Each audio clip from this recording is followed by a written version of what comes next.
किशोर Tiwari sir कुछ point इसमें include करना चाहते हैं। किशोर तिवारी सर जो आप कह रहे हैं कि मैं तो तरस गया, आपकी आंखें तरस गई, कब सीटें बढ़ेंगी, कब परिसीमन होगा, तो मैं आप ही से जानना चाह रहा हूं कि आप चाहते हैं कि अभी और तरसें और आपकी आंखें तरसे परिसीमन के लिए, या फिर हो जाना चाहिए अभी?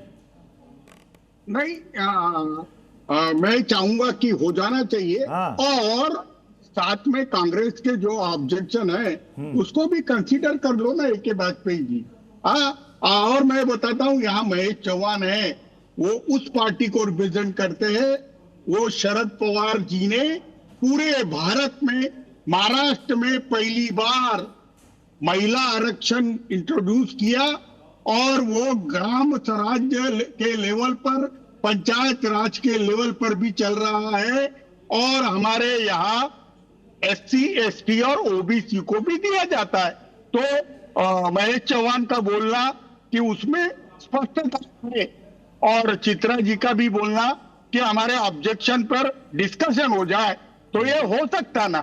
मीटिंग बुला लो, वाजपेयी जी बता दो उनको। लेकिन शायद विवेक सर के पास फॉर्मूला कुछ और है, 50% वाला नहीं, कुछ और फॉर्मूला है। विवेक सर आपके पास कौन सा फॉर्मूला है? मैं तो 50% से सेटिस्फाइड नहीं हूं साहब। दक्षिण भारत के राज्यों की आबादी, वो अपनी पॉपुलेशन कंट्रोल करेंगे, राष्ट्रीय खजाने में पैसा भी ज्यादा डालेंगे, और बदले में आप उनको पनिशमेंट देंगे। बोलेंगे साहब आपकी 30 सीट थी तो आपकी 45 हो गई, और यूपी की 80 थी तो 120। तो टोटल नंबर ऑफ सीट्स के हिसाब से पार्लियामेंट में सफर नहीं करेगा तमिलनाडु।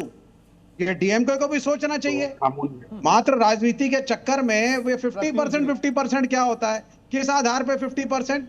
मतलब हम पॉपुलेशन कंट्रोल भी करें, हम राष्ट्र को पैसा भी ज्यादा दें, और क्योंकि हम अच्छे हैं तो हमें सीटें भी कम मिले लोकसभा में। वाह भाई वाह, ये बढ़िया रहेगा।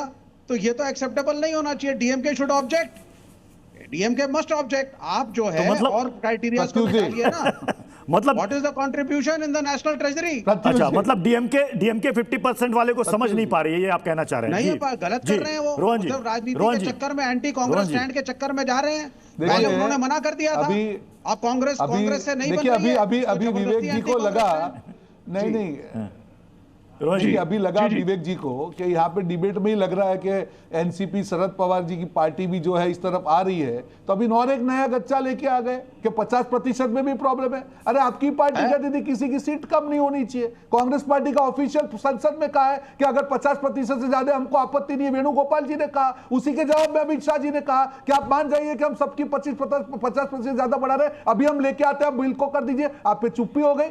अरे ऐसा डबल बात मत करिए ना, गोल पोस्ट चेंज क्यों कर रहे हैं? तभी मैं कहता हूं पृथ्वी जी की इनकी नियत में खोट है, इनको पास ही नहीं होने देना है। नहीं तो अगर स्टेटमेंट हम तो तैयार है, अमित शाह जी ने उसी दिन कह दिया था कि हमको थोड़ा समय दीजिए। अरे आप कांग्रेस पार्टी की बात कर रहे हैं, उसका मैं ऑफिशियल स्टेटमेंट बता रहा हूं। वेणुगोपाल जी ने कहा था कि 50% से ज्यादा बढ़ेगी तो हम लोग करेंगे, तो करिए ना साथ। अभी क्यों गोल पोस्ट चेंज कर रहे हैं? DMK को मालूम है कांग्रेस पार्टी में भरोसा नहीं कर सकती है।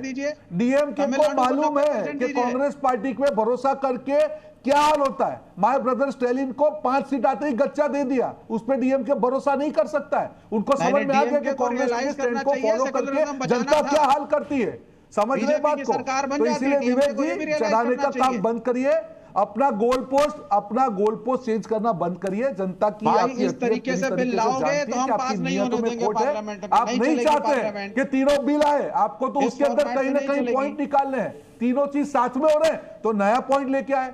ऐसा नहीं होता है विवेक जी, देश की जनता जानती है। क्या उम्मीद करें रोहन जी क्या उम्मीद करें सर्वदलीय बैठक में आगे की पिक्चर क्लियर हो जाएगी परिसीमन को लेकर? बिल्कुल होगी। देखिए प्रत्युष जी, जैसे मैंने कहा, ठीक है हम लोग यहाँ पे राजनीतिक डिबेट कर रहे हैं, पर जनता एक्सपेक्ट क्या कर रही है सबसे, पूरी पार्लियामेंट से, कोई भी पार्टी हो। और मोदी जी ने इसीलिए कहा कि भाई आपको क्रेडिट का चक्कर है, आप ले लीजिए, हमको नहीं क्रेडिट चाहिए, ये देश की जनता का बिल है, आप हमको क्रेडिट नहीं चाहिए, आप अपने ठप्पा लगा दीजिए कि हमारे कारण पास हुआ, फिर भी हम तैयार है। जब तीनों आइडिया के ये लोग खिलाफ नहीं है, तीनों सॉल्यूशन एक साथ में आ रहे हैं, तो टेक्निकल पॉइंट निकाल के मुझे नहीं लगता कि इसका विरोध करना चाहिए, क्योंकि कोई इसका डिफेंस हो ही नहीं सकता है। और इसीलिए मैं कहता हूं कि जो चीज डिफेंस का हो ही नहीं सकता, उसमें आप सत्ता पार्टी के साथ जाएंगे तो उसमें आपकी हार नहीं होगी, आपकी जीत होगी। चलिए सर, अब समय इजाजत दे रहा है, इसलिए बहस को यहीं पर समाप्त करना पड़ेगा। बहुत बहुत शुक्रिया आप सभी मेहमानों का हमारे साथ ताल ठोक के में जुड़ने के लिए।